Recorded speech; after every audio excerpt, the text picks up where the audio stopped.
10 minutes past 9 pụtara o jirila nkeji iri.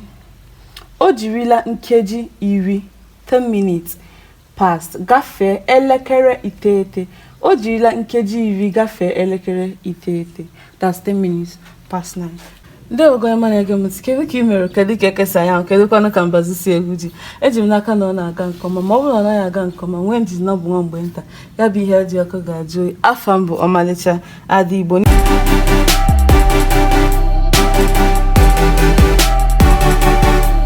Isiokwu anyị tata wee bụrụ gịnị? Ịgụ oge. Ya bụ ịgụ oge. Ịgụ oge gịnị? Dịka m kọwara n'ihe onyonyo mbụ m meburu n'oge gara aga, akọwara m na ọ bụghị naanị ọnụọgụgụ ka a na-agụ agụ. E nwekwara ọtụtụ ihe ndị a na-agụ agụ na ndụ ndị Igbo na n'omenala Igbo, nke a na-agụ izu agụ, a na-agụ ọnwa agụ, a na-agụkwazị ọtụtụ ihe dị iche iche agụ. Mana ụbọchị nke tata, ihe anyị bịara ka anyị kọwara onwe anyị bụ ịgụ oge nke one, ịgụ oge clock. Ya bụ na ịgụ oge nke anụwa bụ etu esi ama ihe na-akụnụ n'asụsụ Igbo. Ịghọta ihe eji ama ihe na-akụ bụ aka. Enwere aka nke ogologo, enwere aka nke mkpụmkpụ, nwezie aka nke ntabi. Aka nke ntabi ya bụ na aka eji ama ihe na-akụnụ na clock n'asụsụ Igbo. Aka nke ogologo, aka nke mkpụmkpụ na aka nke ntabi. Ị na-anya na ihe a m gosiri gị ugbu a, ị ga-achọpụta na nke a buru ibu ma tokwa ogologo. Nke a dị mkpụmkpụ, o bukwara ibu. Mana nke a bụ aka nke ntabi. Ya bụ ndị nke anwa na-adị girigiri. Na-anyị fụ na nke a toro ogologo mana ọ dị girigiri. Ịghọta. Ọzọ dị ka ịbịa wee bụrụ aka nwegasịrị ihe nke ha na-egosi. Abịa n'aka nka, aka nka na-egosi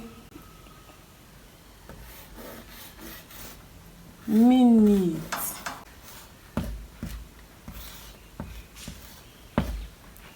Aka nke ogologo a buru ibu na-egosi gịnị? Minute. Nke a n'onwe ya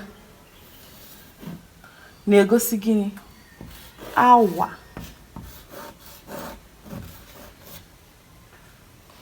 Ebe nke a n'onwe ya na-egosi gịnị?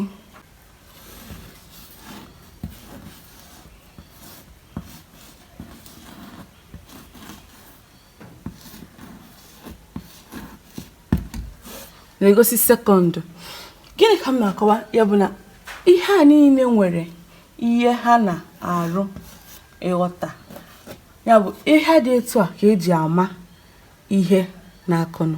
Ịghọta. Ya bụ tupu ịmụwa asụsụ Igbo, ma tupu ịmụwa ịgụ oge clock n'asụsụ Igbo, ị ga-ebu ụzọ mara ihe aka mkpịsị a niile na-arụ, nke mkpụmkpụ nke ogologo na nke nkebi nke na-agụ sekọndụ. Ka anyị gaba n'iru n'ihi na oge adị. Ị na-anya ugbu a, ihe na-akụ ugbu a bụ o jirila ọkara gafee 4. Ọ gịnị na-akụ ugbu a? O jiri nkeji 15 wee gafee elekere mbụ nke ehihie. 10 minutes past 9 pụtara o jirila nkeji iri. O jirila nkeji iri 10 minutes past gafee elekere iteghete. O jirila nkeji iri gafee elekere iteghete. That's 10 minutes past 9. Ka anyị ga ọmụmatụ ọzọ. Ya bụ ihe na-akụ ugbu a bụ elekere nke 11 n'ụtụtụ kpọmkwem n'ihi AM dị ya. Ịghọtara. Ị nwere ike isi ọ fọdụrụ nkeji 15 ka elekere nke 8 nke uhuruchi kụọ. Ya bụ na ọ gwụla ka ọ ha m n'ọnụ. Ihe m ji ekwu ya bụ na Ọmalịcha Ada Igbo agbanigo, ọgbụgwọ m ọbara ka ike ra. Ya bụ dere m ya. Onye izizi nwetara ya nwere nrite na-eso ya. Ngwanụ ka emesịanụ. Daalụ maka isonyere m. Ana m n'anya na ị ga-esonyekwara m n'ihe onyonyo ndị ọzọ na-abịanụ. Ka emesịanụ.